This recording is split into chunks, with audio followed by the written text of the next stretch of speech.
Buenas tardes. Buenas tardes, doctor.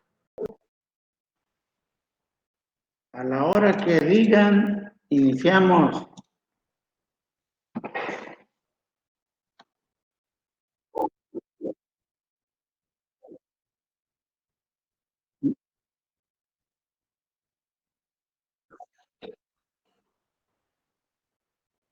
Bueno, del martes.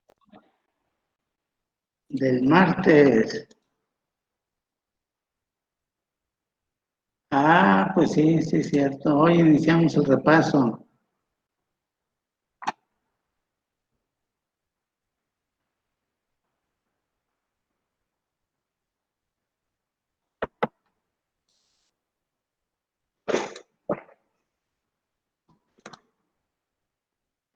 Bueno, déjenme sacar nada más el programa.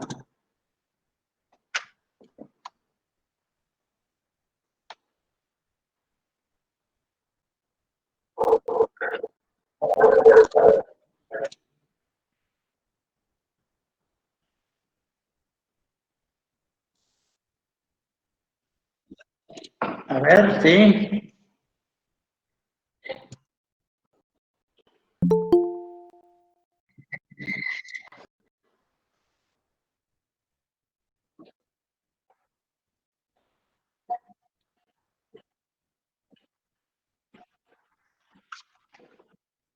Pues, si todos están de acuerdo. Este lunes.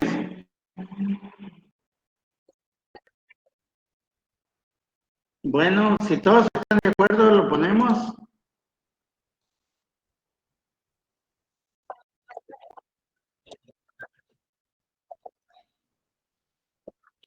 Ok, perfecto. Entonces, lunes, ¿a qué horas?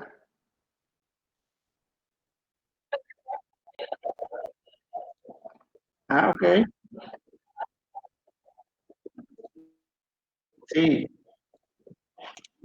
a las 5, ¿de acuerdo? Entonces, así quedamos.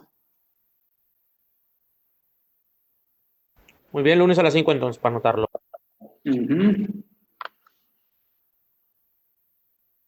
Entonces, vamos a hacer un repaso de nefro, ¿verdad?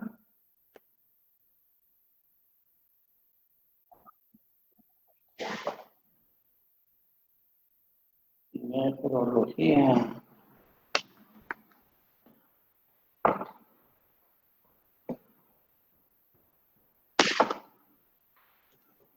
¿Ya quedó? A ver. Aguántenme tantito, 5 minutos. Sí, doctor. Como quiera, sí. Okay. Entonces, y está en una carpeta a nombre de Valdemar. Ya lo pasaste en la... Es la suya. Ok. Entonces me dijiste que eran, nomás lo ponías y son 20. Ahora sí, el siguiente paso que dijimos en un archivo comprimido, sí, no sé qué quiere decir, pero...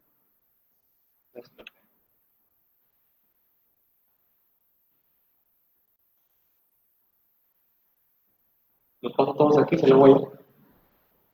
Pues todos están aquí, si quieres. Es que aquí no tiene el programa. Ok, ya está. Ya está. Pásatelo, sí. Pásate toda el...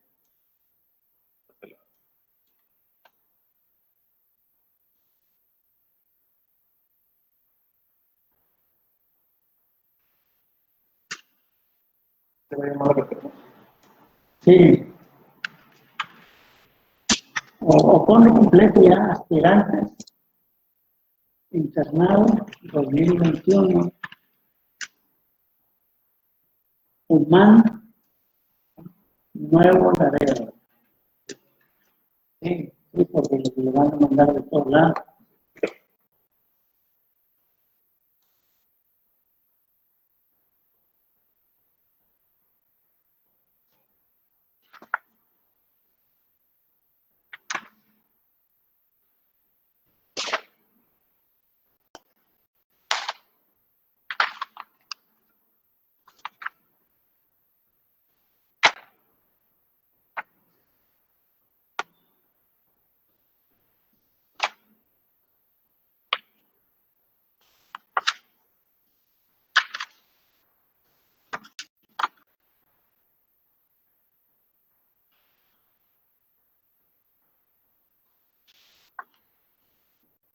Ya.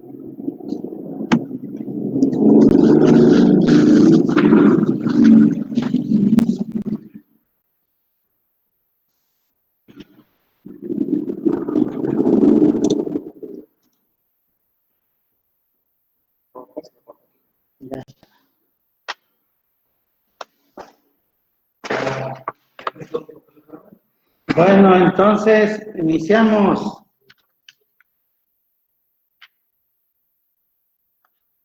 El examen va a ser de la unidad 4, la 5 y la 6.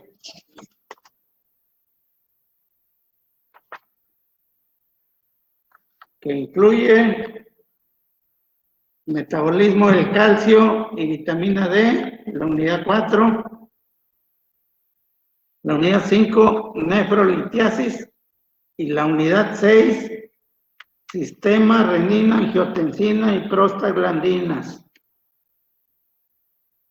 ¿De acuerdo?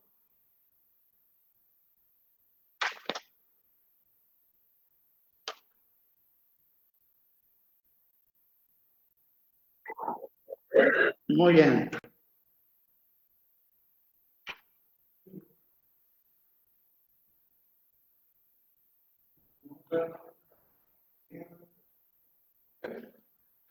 Entonces, metabolismo del calcio y vitamina D.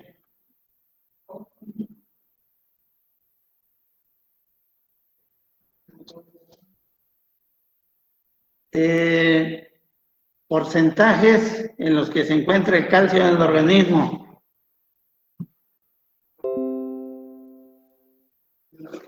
¿Alguien se lo sabe?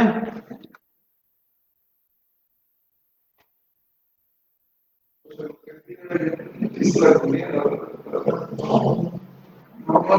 98%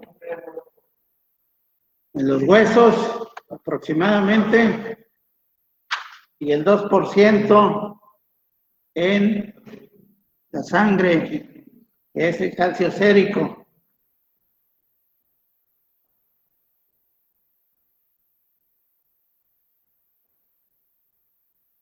¿Cuáles son los valores normales de calcio sérico?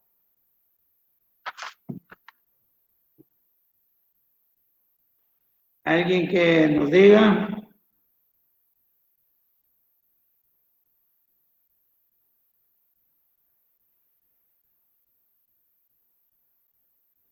$8.5 a 10.5 miligramos por decilitro. Calcio sérico,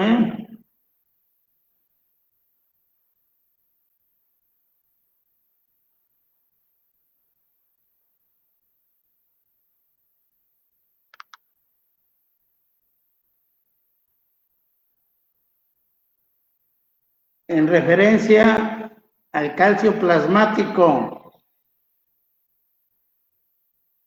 ¿cómo se encuentra distribuido en la sangre?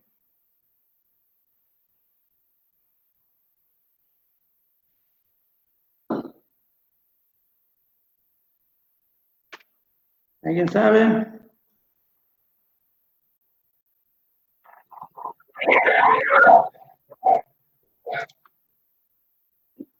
¿Cómo que se encuentran las proteínas?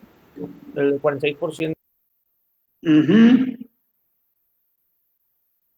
Y como calcio ionizado.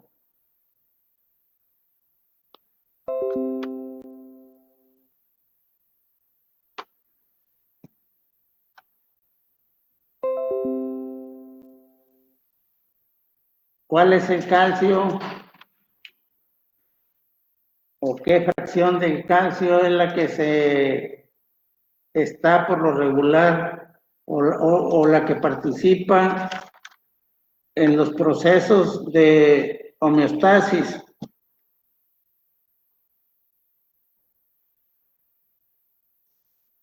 Es decir, ¿cuál va a estar así bajando, subiendo? Es el calcio ionizado, ¿verdad? El calcio ionizado es el que se puede estar moviendo. El que está unido a proteínas no cambia, ese ahí está, ¿verdad?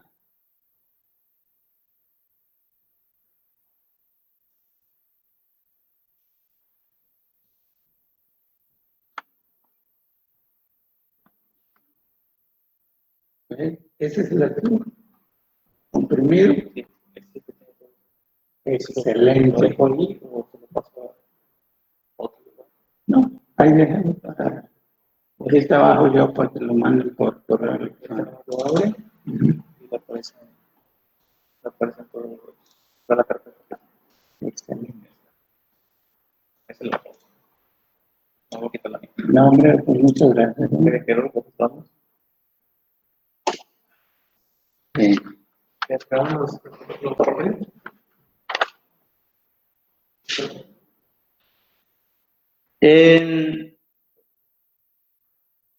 ¿Cuáles son los requerimientos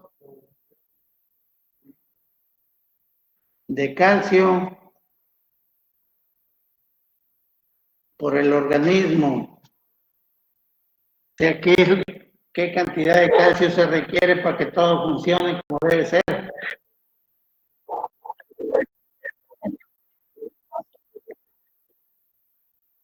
Excelente, excelente, esa es la respuesta. ¿Cuánto dijiste, perdón? ¿Cuánto?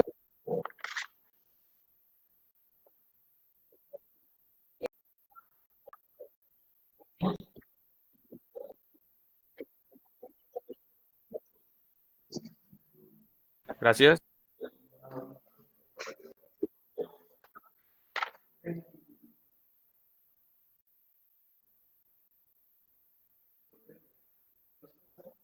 En el manejo renal del calcio se filtra aproximadamente el 60% del calcio libre. ¿De qué porcentaje se va a reabsorber en el asa de Henle?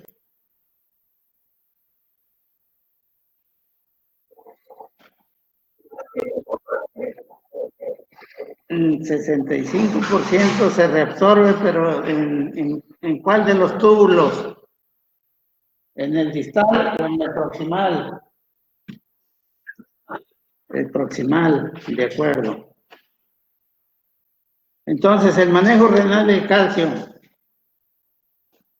el 60% se filtra, de ese 60, el 65% se va a reabsorber en el túbulo contorneado proximal, el 25% en el asa gruesa de Henle y aproximadamente un 8% en el túbulo contorneado distal y un 1.5% en el túbulo colector.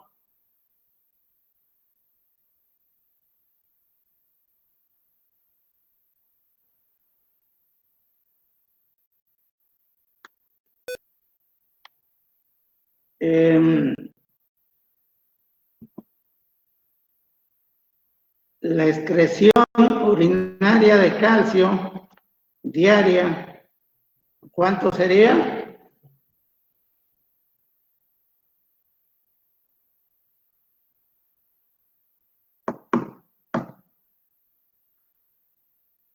Es un número de 175 miligramos por día. Es decir, después de la filtración del calcio, ¿verdad? Lo que no se reabsorbe, pues se excreta a través del orina.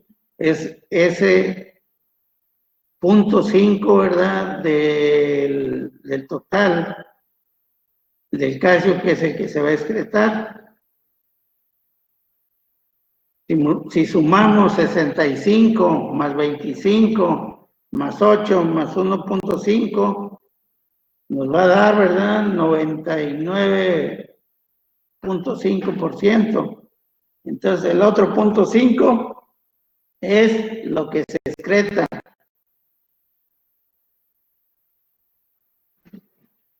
¿Cuáles son las hormonas que intervienen en el metabolismo del calcio y la vitamina D?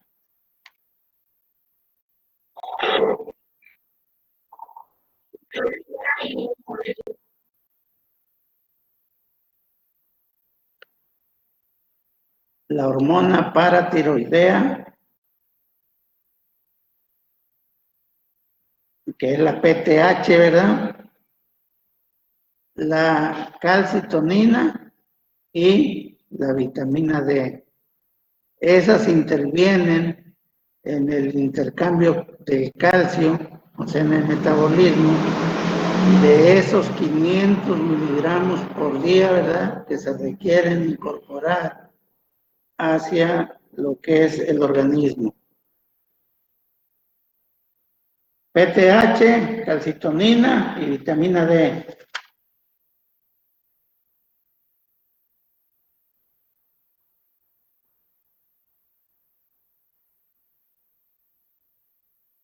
¿Cuáles son las hormonas que se consideran hipercalcemiantes?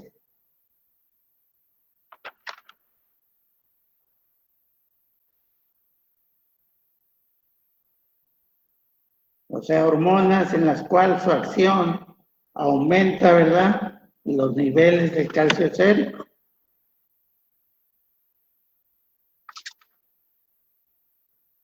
¿Cuáles son?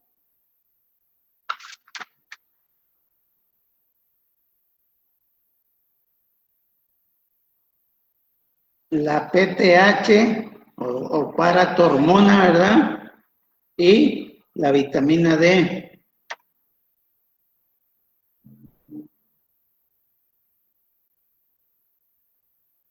¿Y cuál sería entonces la hormona hipocalcemiante? Hipo es que aumente, ¿verdad? Hipo es que baje. Hiper aumenta, hipo baja. O sea, ¿cuál es la hormona que uno de sus efectos es bajar, ¿verdad?, los niveles de calcio sérico?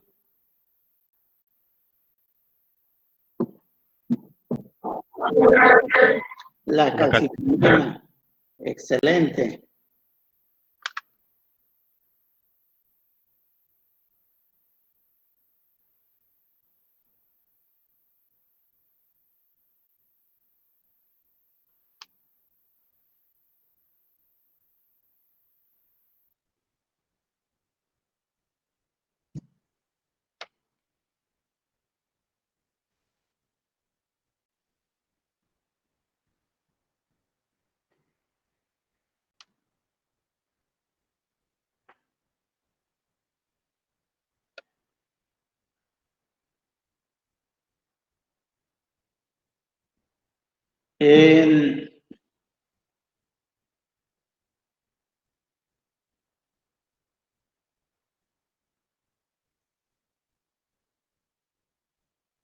¿Cuál es la forma activa de la vitamina D?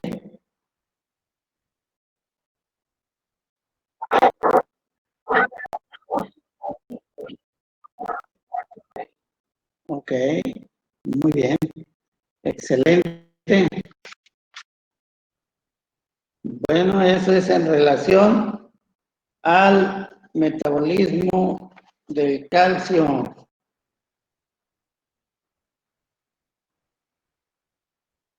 Por último, del metabolismo del calcio, ¿cómo se va a llevar a cabo la regulación de la paratormona?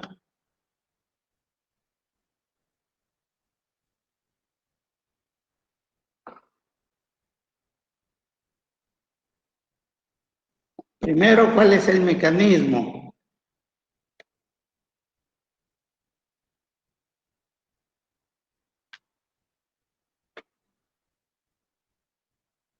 Bueno, el mecanismo es una retroalimentación negativa.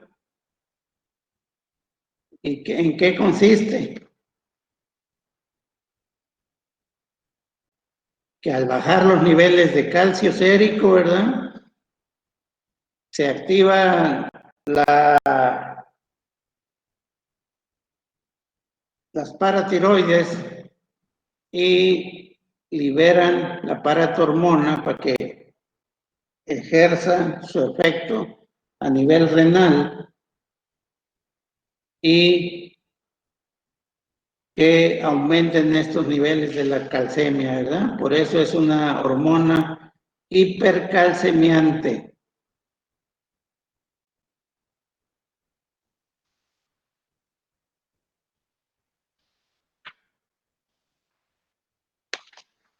Bueno, continuamos con nefrolitiasis.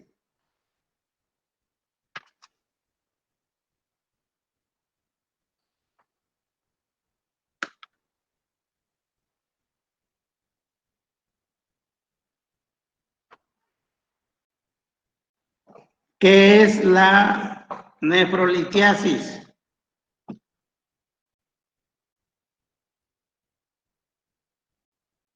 Una definición.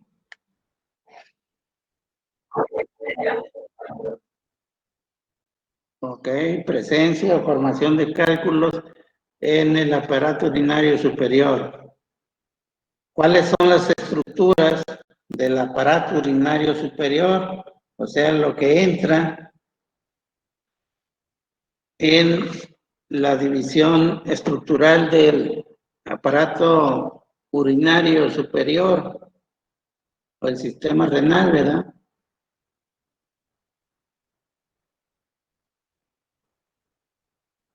¿Cuáles son? ¿Qué estructuras anatómicas están ahí?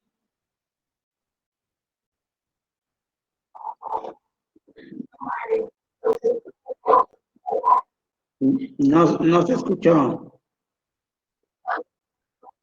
Los ureteros, sí. Los riñones, o sea, el parénquima renal. ¿Qué más?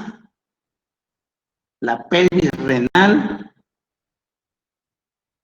y los cálices, o sea, donde llegan los conductos, los túbulos colectores, ¿verdad? Que forman lo que son los cálices forman la pelvis desemboca en un uretero, ¿verdad?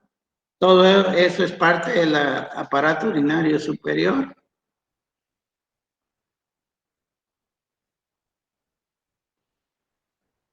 Aspectos epidemiológicos de la nefrolitiasis. ¿En quiénes se presenta más? ¿Hombres o mujeres?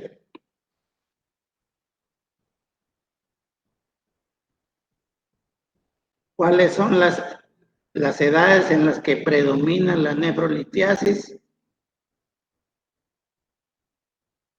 En relación al total de la población, ¿cuál es su incidencia?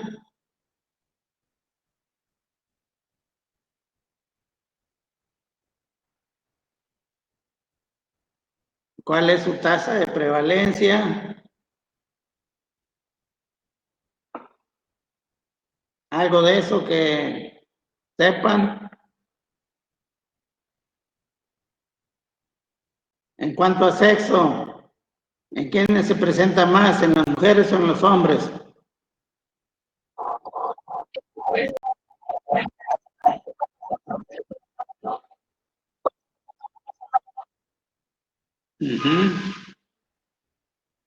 Entonces, es más frecuente en los hombres que en las mujeres, ¿verdad? ¿Cuál es la tasa de prevalencia? Más o menos de un 4 hasta un 20%, dependiendo de las regiones, ¿verdad? Tiene una incidencia aproximada de 24 por cada 10,000 habitantes.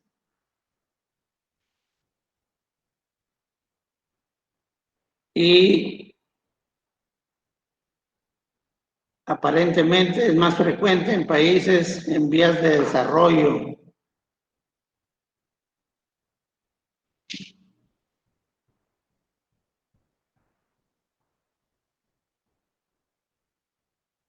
¿Cuáles son los mecanismos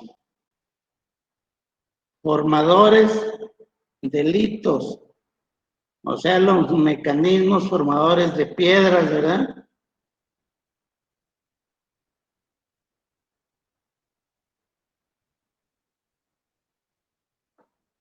Hay principalmente 3.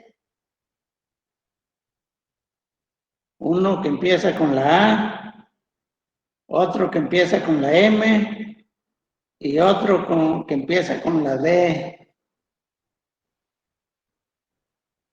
Bueno, les voy a dar más pistas. El aumento de la concentración.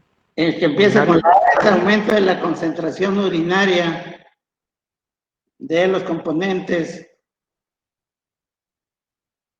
que pueden cristalizar, ¿verdad? Como el calcio, el oxalato, el fosfato, el ácido úrico.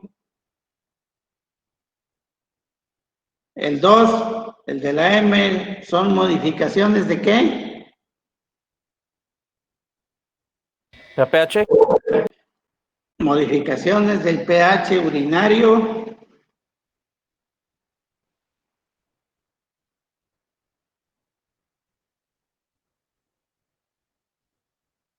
Y el 3, tercer mecanismo, es la disminución de inhibidores urinarios de la cristalización.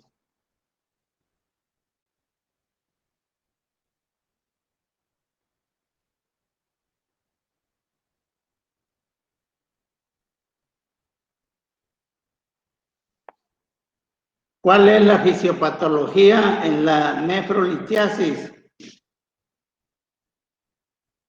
Son cinco puntos principales, ¿verdad? Primero, número 1, la sobresaturación de la orina. Número 2, la nucleación o generación de cristales. Número 3, la agregación de los cristales entre sí o el crecimiento de los cristales, ¿verdad? Número 4, la retención de las partículas formadas. Y número 5, la formación del cálculo renal propiamente dicho. ¿De acuerdo? Muy bien.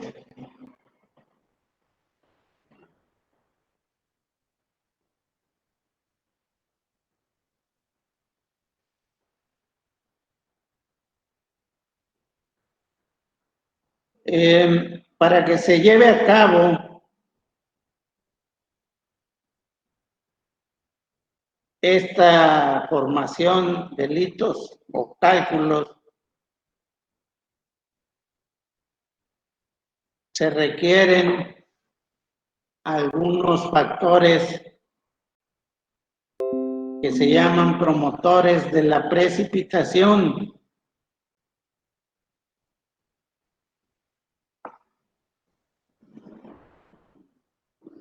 ¿Cuáles son estos factores?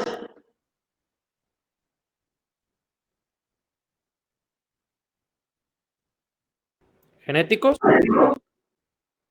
Pues más que nada es la presencia de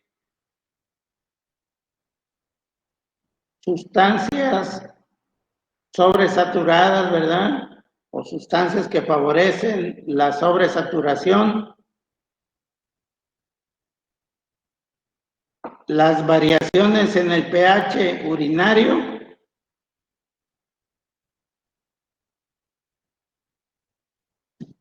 la estasis de las vías urinarias, es decir, entre más tiempo permanezca la orina sin circular, más probabilidad hay de que se forme un cálculo, ¿verdad?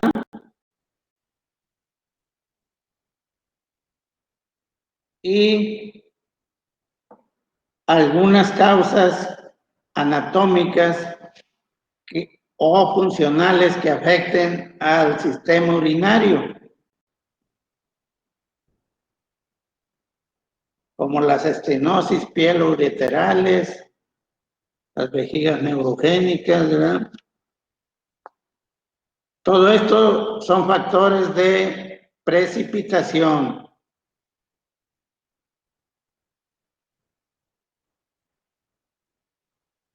Algunos ejemplos de los inhibidores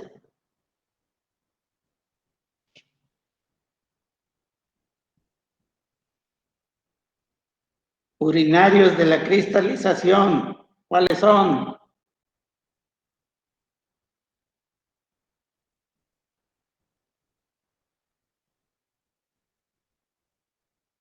O sea, inhibidores de precipitación, ¿cuáles serían?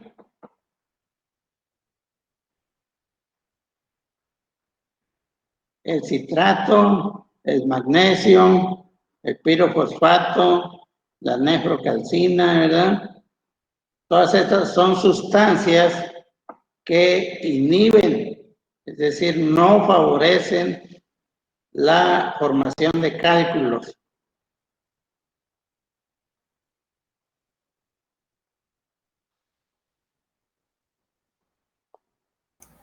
¿Lo puedes repetir? Sí, los inhibidores de precipitación o de cristalización, pues son aquellos que no favorecen la formación de cálculos. ¿Y cuáles son estos? El citrato, el magnesio, el pirofosfato y la nefrocalcina.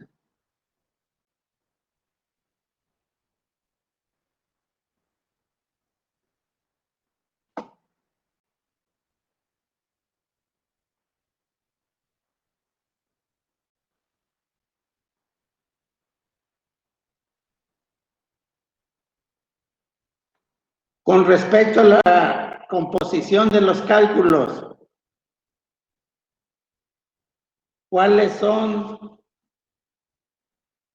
los que se encuentran en mayor proporción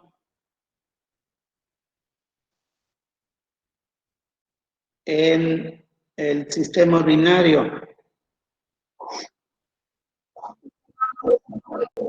Oxalato de calcio. Excelente. Ok.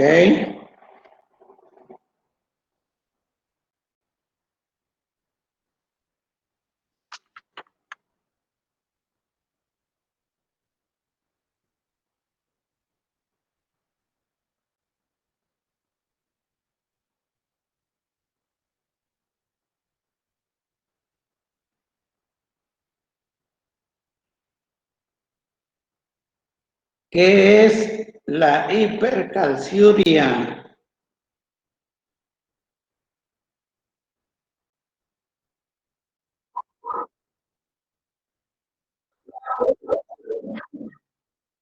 ¿El aumento de calcio qué? El aumento del calcio eliminado por la orina. Muy bien.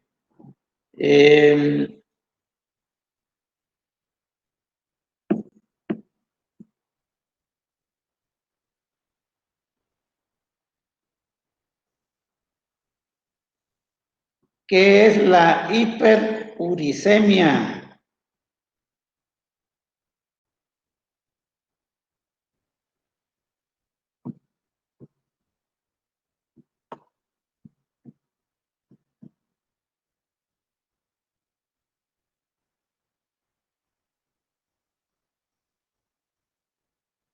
El aumento de ácido úrico en plasma, ¿verdad? En sangre.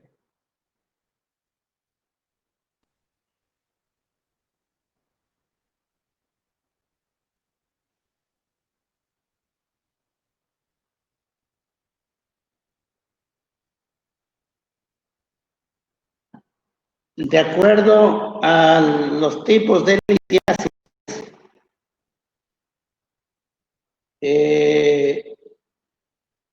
los cálculos de Strubita se relacionan con... Excelente, muy bien.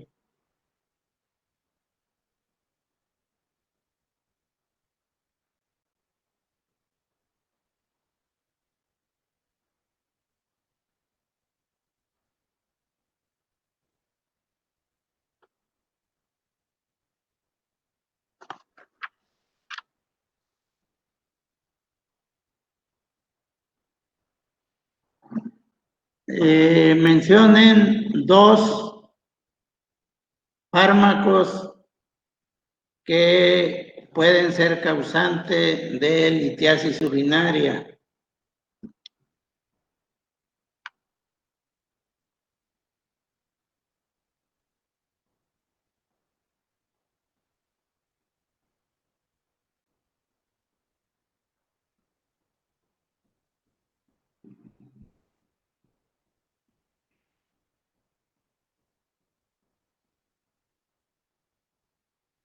¿Ni idea? Sulfadiazina, indinavir, triamtereno.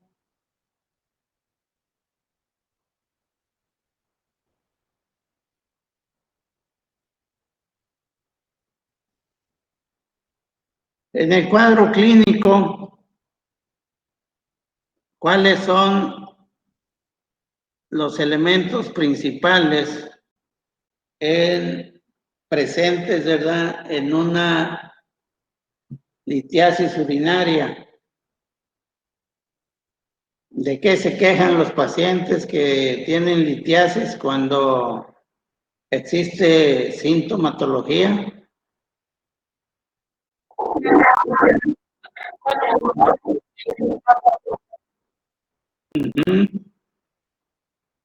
Ok, lo que es el cólico renal, ¿verdad? ¿Qué otra cosa? También podría ser la presencia de sangre en la orina. Sangre en la orina, que eso se le llama Hematuria. hematuria, así es. Muy bien. De acuerdo al tamaño de los cálculos, ¿cuáles son los que pueden ser expulsados espontáneamente? ¿O cuándo deben medir para que puedan ser expulsados espontáneamente?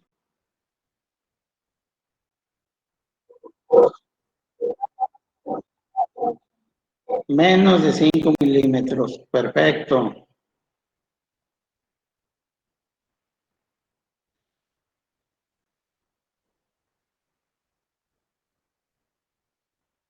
En el diagnóstico por imágenes de la litiasis urinaria, ¿cuáles son los estudios de mayor utilidad?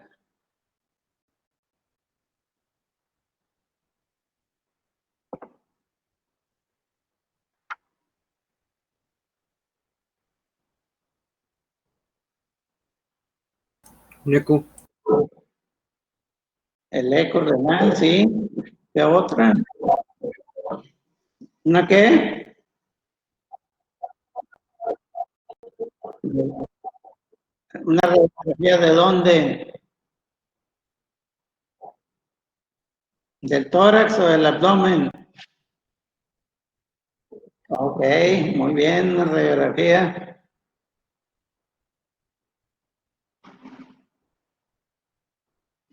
De acuerdo a la proyección que tienen los cálculos en los estudios por imagen,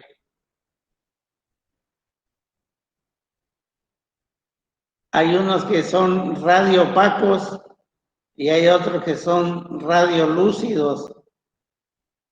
¿Qué quiere decir radioopacos? ¿Y cuál sería los porcentajes más o menos en que se encuentran estos.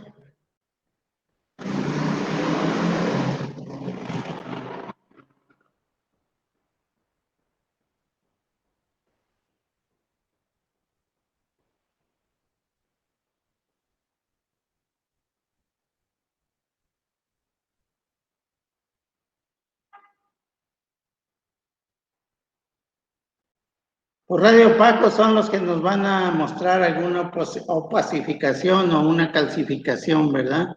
Son aquellos que van a tener calcio agregado en su composición por lo regular y se presentan en el 90% de los casos. O sea, de cada 10, 9 son radioopacos, ¿verdad? Y los radiolúcidos son aquellos que no van a tener en su composición calcio, ¿verdad?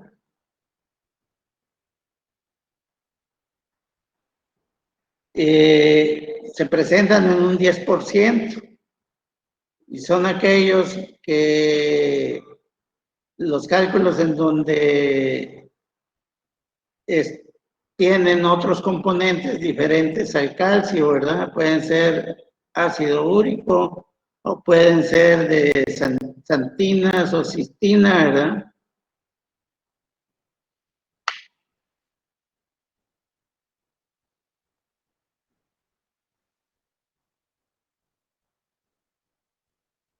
Hay una prueba diagnóstica que es de elección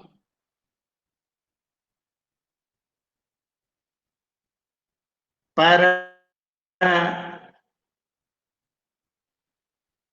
determinar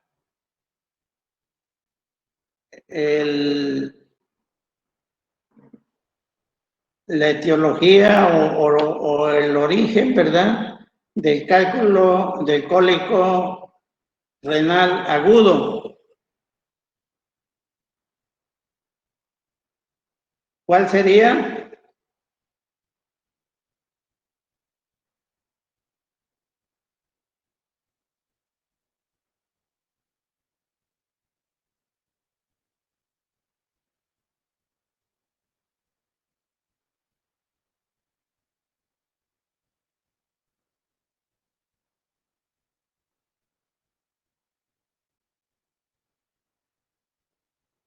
La prueba es la urografía excretora, porque nos muestra, ¿verdad?, en dónde se encuentra el cálculo, en dónde está atorado, ¿verdad?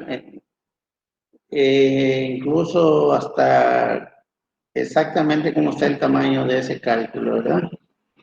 Aunque hay pruebas más nuevas que la han desplazado, pero más caras, ¿verdad? Como el Pielotac, la tomografía axial computarizada del sistema pielocalicial, ¿verdad?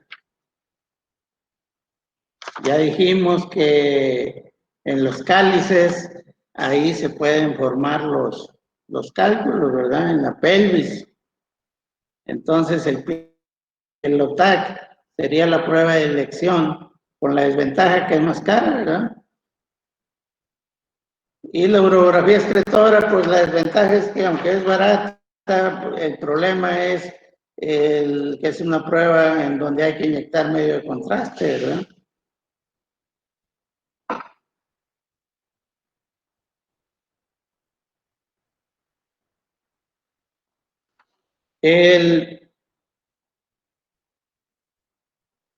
En cuanto al tratamiento de la nefrolitiasis, hay un tratamiento que es un tratamiento general y que es conservador. ¿En qué consiste?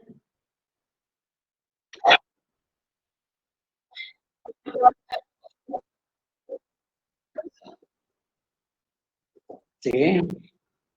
¿Qué más? Esa sería parte del tratamiento sintomático, ¿verdad?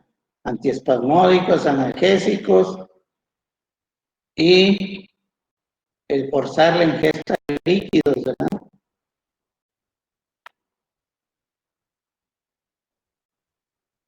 El tratamiento quirúrgico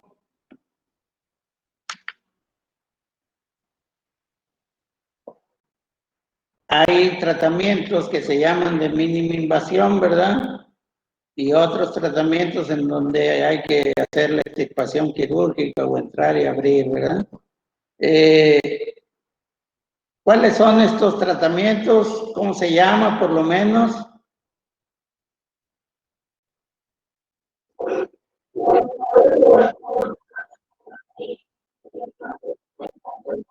Sí, exactamente, muy bien.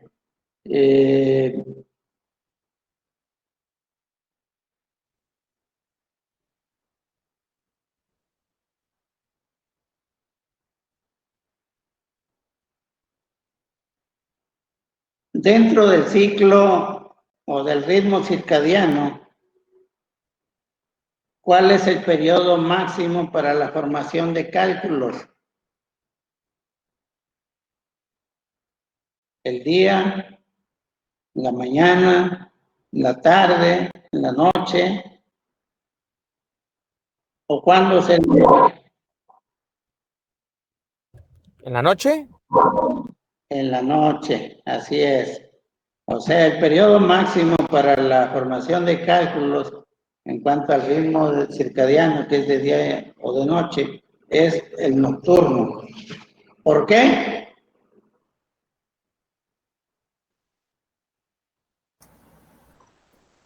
Por la éstasis prolongada de orina. Así es, efectivamente. Muy bien.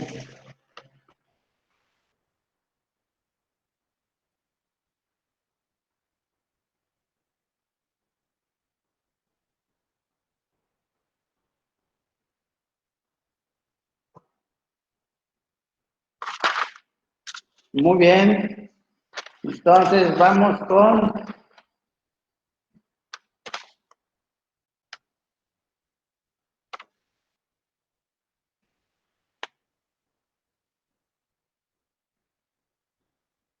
sistema renina-angiotensina y prostaglandinas.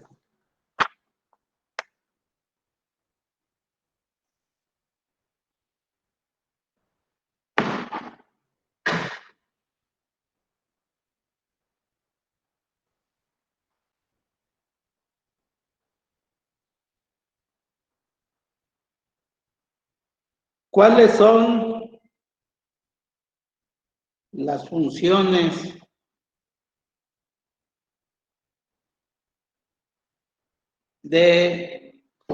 generales del sistema renina-angiotensina?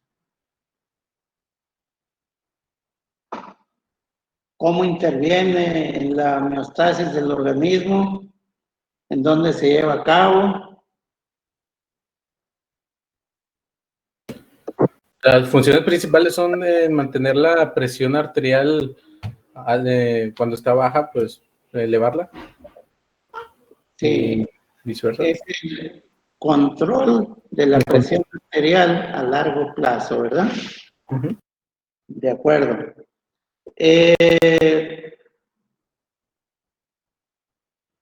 Si les pregunto un esquema del sistema renina-angiotensina, en pocas palabras, ¿cómo me lo describirían?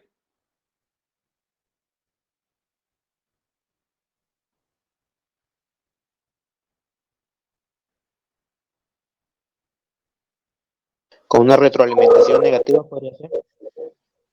Bueno, una retroalimentación pudiera ser. Entonces, ¿cómo se activaría este sistema? Cuando baja el volumen sanguíneo, una hemorragia, baja la presión y se activa el sistema renina-angiotensina y etc.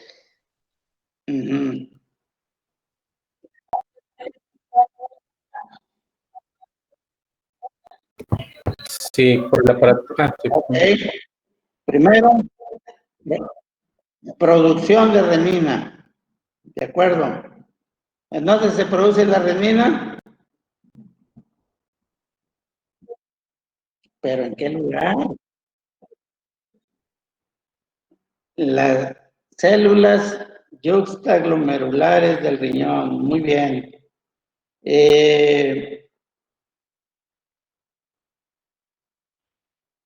¿Cuál es el sustrato sobre el cual va a actuar la renina? O sea, por sí sola no hace nada, ¿verdad? Necesita actuar sobre algo específico que es, bueno, para empezar, ¿qué es la renina? ¿Es una hormona o es una enzima? Una hormona. No, es una enzima, ¿verdad? Es una enzima que va a actuar a nivel de un sustrato, o sea, una sustancia, ¿verdad? Que no se produce en el riñón, ¿verdad? Actúa sobre ¿Se llama esa? el angiotensinógeno, ¿no? Que es El producido angiotensinógeno. del hígado. Se produce en el hígado. Exactamente. Ok. El que la renina actúe sobre el angiotensinógeno va a dar como resultado la formación, ¿verdad? De otra sustancia, ¿verdad? Que se llama La angiotensina 1. angiotensina 1. Ok.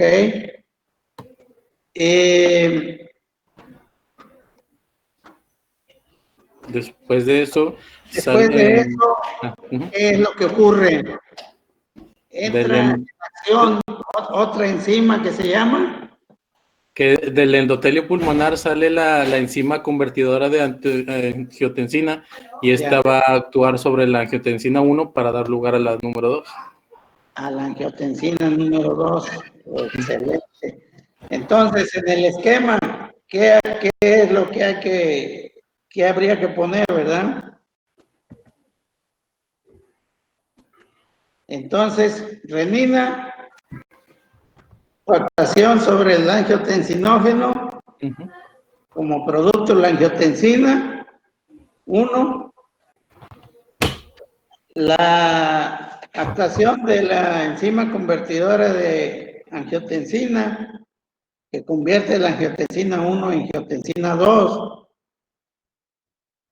Y ahora sí, ¿cuáles son los efectos funcionales, verdad, de la angiotensina a nivel renal?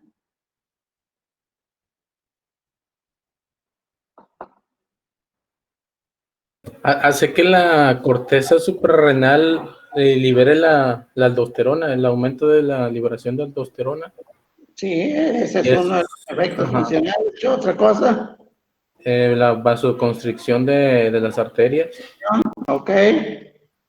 ¿Y qué va a ocasionar eso? A nivel de los túbulos renales.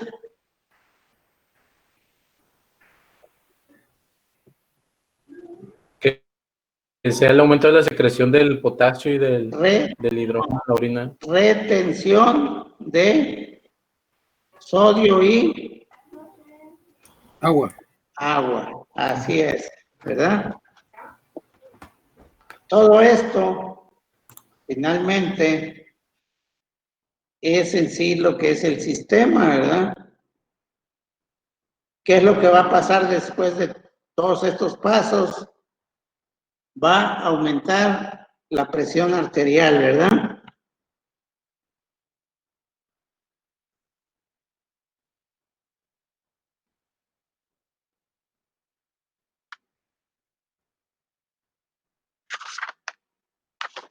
Muy bien. Eso sería a grandes rasgos lo que es el sistema renina-angiotensina. ¿En dónde se produce la aldosterona?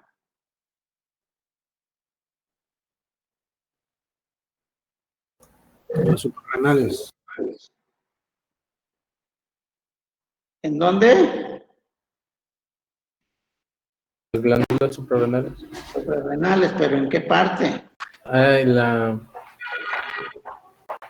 se me fue el nombre.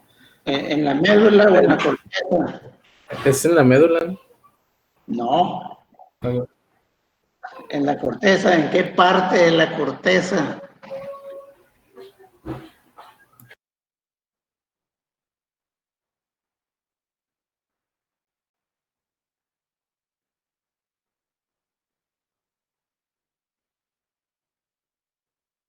Bueno, como luego dicen, se los dejo de tarea entonces.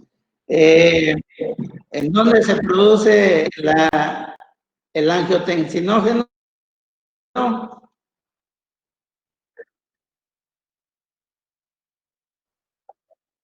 se escucha. El hígado. En el hígado, ok. Entonces, angiotensinógeno en el hígado. La enzima convertidora de angiotensina en pulmón y la renina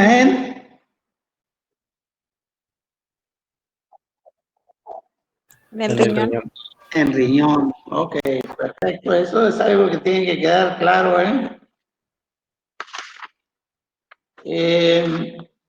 prostaglandinas. ¿Qué son las prostaglandinas?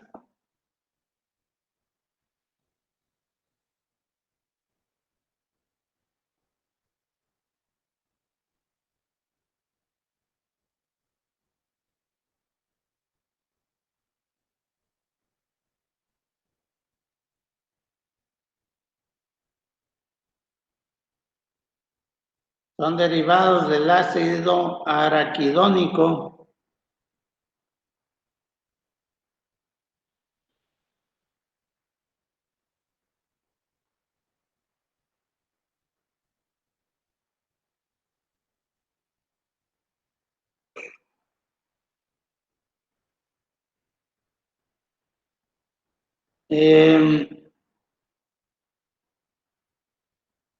Algunas acciones de las prostaglandinas actúan ¿en dónde?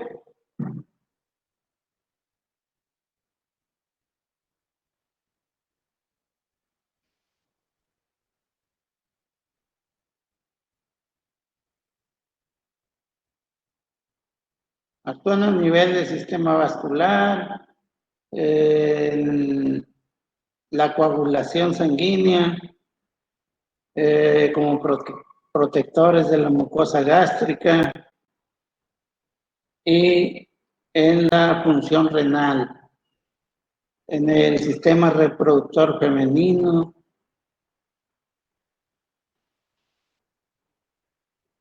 De todas las prostaglandinas, hay 3, por lo menos, que intervienen en la función renal. ¿Cuáles son estas?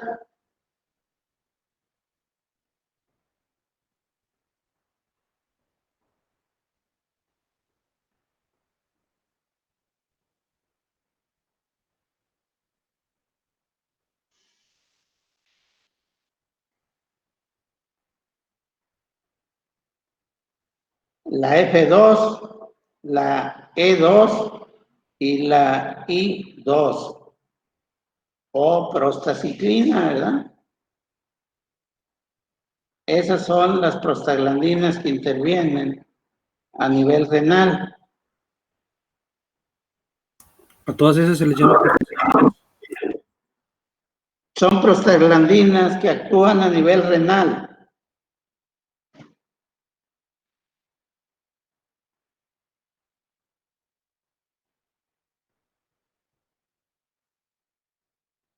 Y se van a formar como consecuencia de la liberación de renina.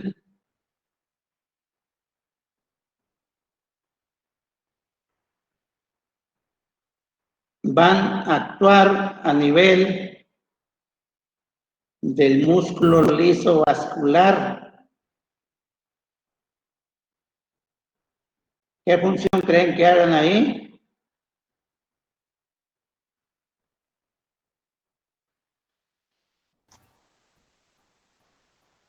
Vasoconstricción, Al contrario, ¿verdad? vasodilatación. Vasodilatación, o sea, provocan relajación del músculo lisovascular y como consecuencia, ¿verdad? Vasodilatación.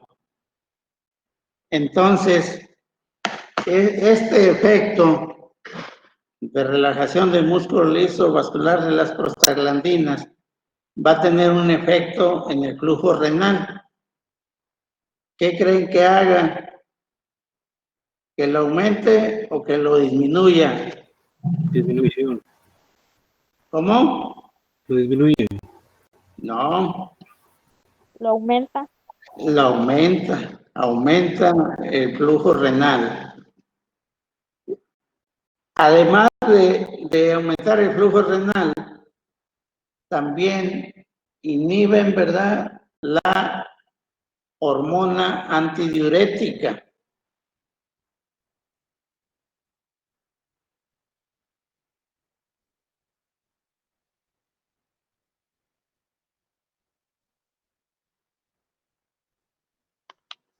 Entonces, eso es más que nada lo que hacen las prostaglandinas en el sistema renal.